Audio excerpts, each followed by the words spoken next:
Today we're reading from Revelation chapter 11 titled The Two Witnesses.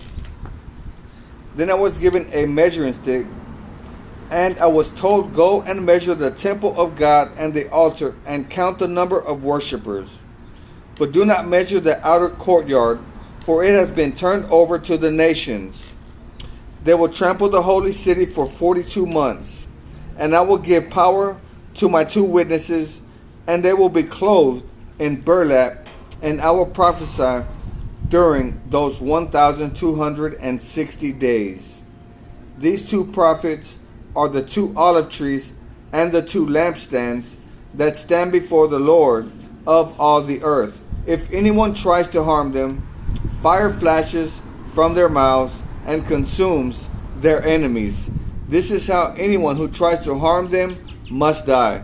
They have power to shut the sky so that no rain will fall for as long as they prophesy. And they have the power to turn the rivers and oceans into blood, and to strike the earth with every kind of plague as often as they wish.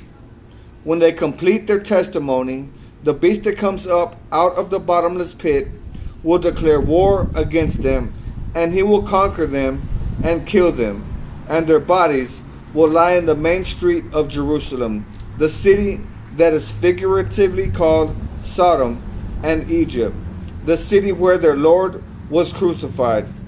And for 3.5 days, all peoples, tribes, languages, and nations will stare at their bodies. No one will be allowed to bury them.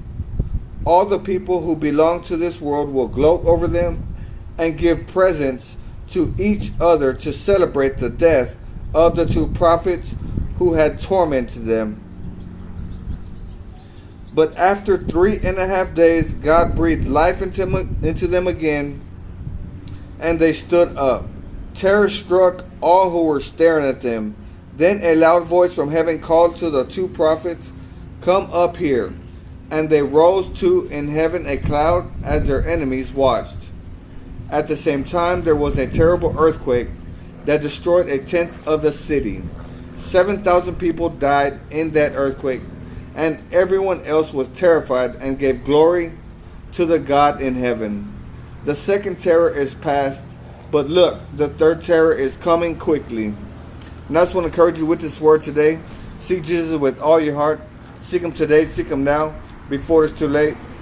God bless you.